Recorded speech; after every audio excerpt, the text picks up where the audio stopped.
For most of us, the idea of pretending to be someone else day in and day out sounds exhausting, if not impossible. Not for everyone, though. Some people slip into a new identity as easily as you'll slip into a pair of shoes. In fact, history is full of imposters who donned new guises and successfully pretended to be someone else entirely for money, power, or in some cases, just for fun.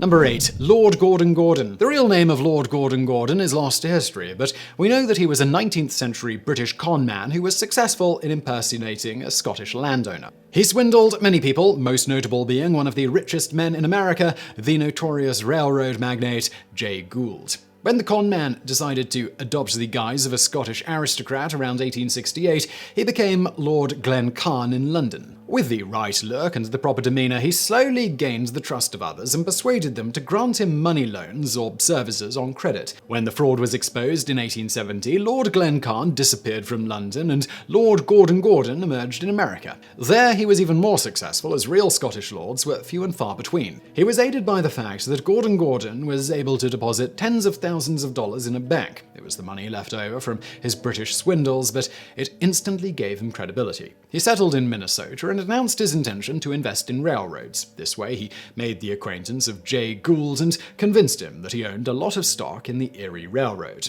Keen to do business together, Gould gave him $500,000 as a sign of good faith, some in money and the rest in stock. This was intended as a guarantee. Lord Gordon Gordon was only supposed to hold on to the money, he wasn't supposed to spend it. However, when he began selling stock shares, Gould realized he had been swindled. The industrialist tried to settle matters in court, but the lord just fled to Canada. This almost caused an international incident as Gould's associates crossed the border and tried to kidnap Gordon Gordon to bring him to justice. They were caught and arrested, and a US militia wanted to invade Canada to secure their release. The con man thought himself safe in Canada, but authorities eventually decided to extradite him.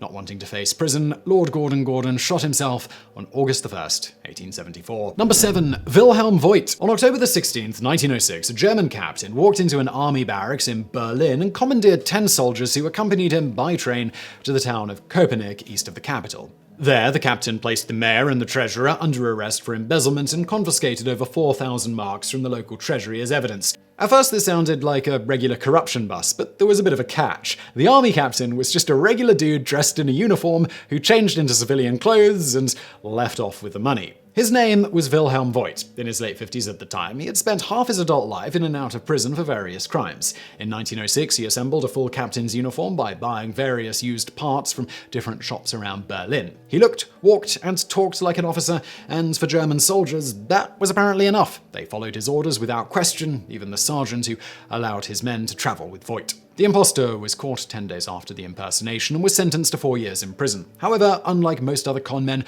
Voigt's brazen actions amused the public, both in the German Empire and abroad. He became regarded more as a folk hero than a criminal, and Kaiser Wilhelm II pardoned him after 2 years. Voigt was keen to take advantage of his newfound popularity and began making appearances in theaters, restaurants, amusement parks, and wherever else he was welcomed. Decades later, the memorable affair even became the subject of a play called The Captain of Köpenick. Number 6.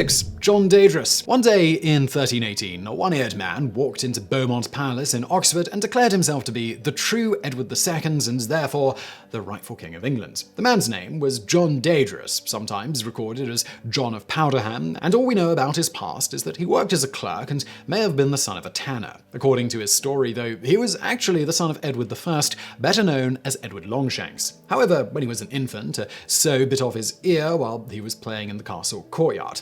Fearing that she would be severely punished for her carelessness, his nanny substituted him with another boy from the village who ended up becoming Edward II of England. Of course, Deydras had no proof of this wild story, and modern historians opine that the man was likely mentally ill, since making such an accusation was basically a death sentence back then. However, Edward II was said to have been amused by Deydras, and given that nobody took the story seriously, the king may have even wanted to spare the man and keep him as a court jester. Unfortunately, Deydras really picked picked the wrong time for his little stunt. Edward was deeply unpopular at the time for his military failures against the Scots, who were led by Robert the Bruce. Moreover, his wife, Queen Isabella, was unspeakably annoyed by Deydras and wanted him gone. As a result, Deydras was arrested and tortured. He confessed that the whole thing had been a lie, claiming that he had been put up to it by his cat, who was actually a demon. Both man and feline were executed. Number 5. Cassie Chadwick. Elizabeth Bigley was a 19th century Canadian swindler who ran cons ever since she was a teenager. She started off with some minor forgery before moving to the United States, where she pretended to be a clairvoyant in several different cities. She also married twice, each time under a different pseudonym, but neither marriage lasted long, and eventually Bigley was sentenced to 9 years in prison for forgery in 1889. She was paroled in 1893 and went to Cleveland, where she adopted the name Cassie Hoover. A few years later, she became Cassie Chadwick after marrying again, this time to a wealthy, respected doctor named Leroy Chadwick. This new relationship granted Cassie access to some of Ohio's richest and most influential people, and with the unwitting help of one of her husband's friends, Chadwick embarked on her most ambitious con. In 1897, she took a trip to New York City.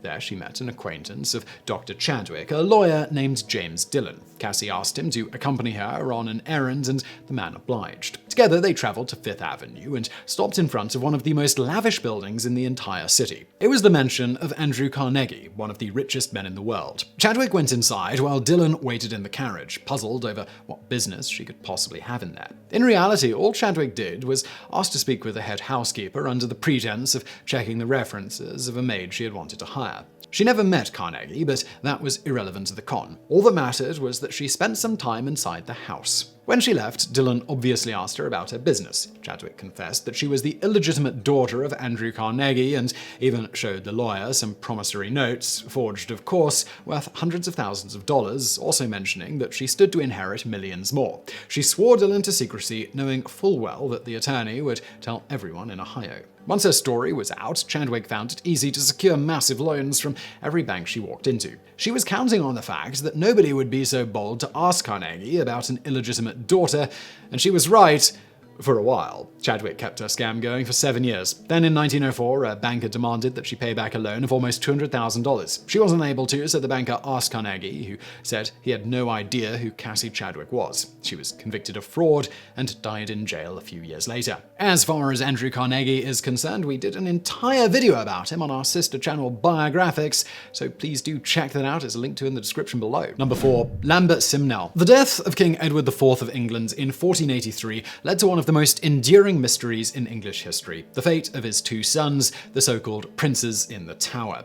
When they were 12 and 19 years old respectively, they were locked inside the Tower of London by their uncle, Richard, Duke of Gloucester, who took the throne for himself and became King Richard III. He was killed 2 years later at the Battle of Bosworth Field, putting an end not only to his reign, but also to the House of York and the Wars of the Roses. After him came Henry VII, the first king of the House of Tudor. As for the two princes, it is generally accepted that the two died in the Tower, but there have been people who emerged claiming to be one or the other, and therefore the rightful heirs to the throne. One of these people was Lambert Simnel, who curiously was hailed as not one, but two different heirs. As a boy, Simnel was under the care of a priest named Richard Simon, who became convinced that his people came from royalty. At first, he proclaimed the boy was Richard of Shrewsbury, the younger of the two princes who survived his incarceration in the Tower. Later, he amended his claim, saying that Simnel was actually Edward Plantagenet, Earl of Warwick, a different member of the House of York, who had been imprisoned by King Henry VII as a young boy. Unbeknownst to most people, Simon included, the real Edward Plantagenet was still alive inside the Tower of London, and it would be over a decade until he was actually executed. However, Simon's claim was convincing enough that Lambert Simnel was taken to Ireland, where he was crowned King Edward VI, and an army was raised to dethrone Henry. The two sides met in 1487 at the Battle of Stoke Field, where Simnel's supporters were decisively defeated.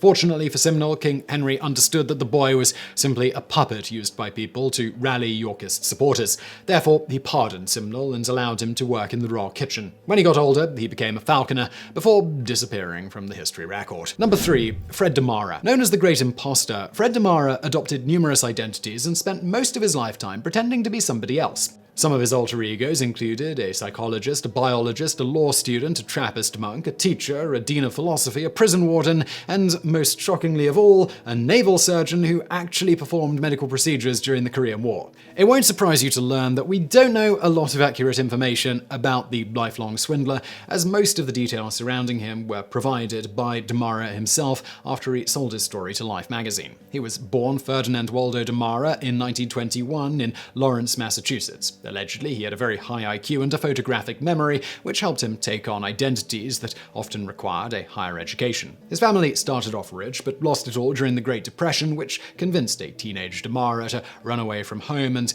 embark on a life as a professional imposter. It would seem that the two career paths that genuinely appealed to Demara were as a monk and a military man. He joined several monasteries and military branches throughout his life, but never lasted more than a few years in each before running away and starting over again. When Demara joined a religious education group known as the Brothers of Christian Instruction, he met a Canadian doctor named Joseph Sir. He later adopted Sir's identity and secured a position as a trauma surgeon aboard the Canadian destroyer HMCS Cayuga during the Korean War. Apparently, he was successful in performing sutures, minor surgery, and on one occasion, even extracting a bullet from a chest wound. After Demara became a minor celebrity in the late 1950s, he found it much harder to assume new identities. Instead, he tried living as Fred Demara and parlayed his newfound fame into a few TV appearances and even one minor movie role in the 1960 horror film The Hypnotic Eye. Number 2. George Psalmanazar. George Psalmanazar is the only known alias of a Frenchman who reported to be a native of Formosa who both dazzled and horrified 18th century London with tales from his homeland. The man was born sometime around 1679 in southern France. Whilst travelling through Europe, he adopted the guise of an Irish pilgrim. However, people could often tell he was lying, so he decided he needed something more exotic. He then pretended to be a Japanese heathen, but later switched to something even more far-flung and claimed to be a native of the island of Formosa, known today as Taiwan. He even began practicing strange rituals and eating unusual food, which was enough to convince most Europeans that he was from some place far, far away. On his travels, he met a Scottish chaplain named Alexander Innes who converted him to Christianity, christened him George Psalmanazar, and brought him to London. The stranger's story proved popular in England. He claimed to have been kidnapped from his native land by Jesuits who then imprisoned him for refusing to convert to Catholicism. This played well in a country where anti-Catholic sentiment was high, only enhanced by Salamanza's conversion to Anglicanism. In 1704, the Formosan wrote and published a book titled A Historical and Geographical Description of Formosa, an island subject to the Emperor of Japan. It was a hit, although most of the facts were either fabricated, exaggerated, or taken from travel reports of other civilizations. It contains a fake language, a fake calendar, and fake religious ceremonies performed to worship the sun and the moon.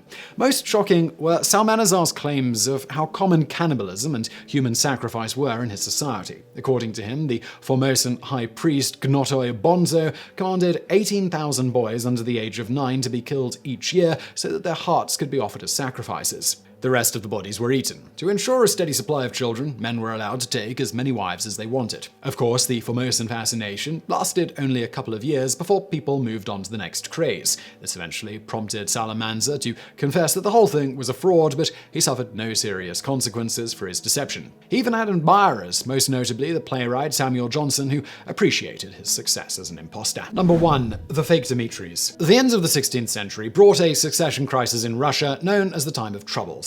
It started in 1598 after Fyodor I died without heirs. This prompted the appearance of several pretenders to the throne, all known as False Dmitri, because they all claimed to be the same person, Tsarevich Dmitri Ivanovich, the youngest son of Ivan the Terrible. The real Dmitri died in 1591 when he was only 8 years old under controversial circumstances. He was killed by a stab wound. Some say he was assassinated, others say the young prince accidentally stabbed himself during a seizure. A few years later, a third story arose purporting that the alleged assassins killed a different boy while the real Dmitri was hidden away, waiting for the opportune time to return. This version opened the door for people to come forward as the rightful heir to the throne. The first false Dmitri appeared around 1603 in Poland's Lithuania. He was the most successful of the bunch. He gained the backing of the Polish lords and found plenty of Russian supporters as well. He raised an army and intended to challenge Tsar Boris Godunov, but there was no need for this. In 1605, Godunov died of an illness. His teenage son, Fyodor II, became the new Tsar, but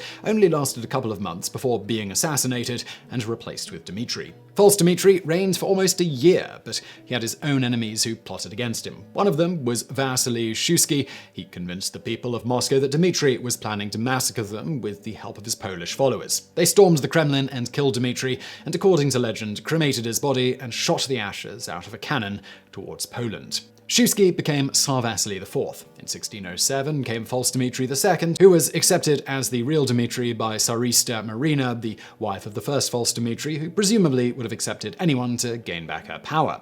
He actually assembled a large army and had several military successes, but was killed in 1610 while drunk by one of his own followers. Lastly came False Dmitri III. He gained the allegiance of the Cossacks, but was betrayed by a group who kidnapped him and took him to Moscow in 1612, where he was executed. The crisis, as well as the line of False Dmitris, ended a year later when Michael I became the new Tsar of Russia, thus beginning the 300-year reign of the House of Romanov. So I really hope you found that video interesting. If you did, please do hit that thumbs up button below. Do not forget to subscribe. Got brand new videos just like this every day of the week.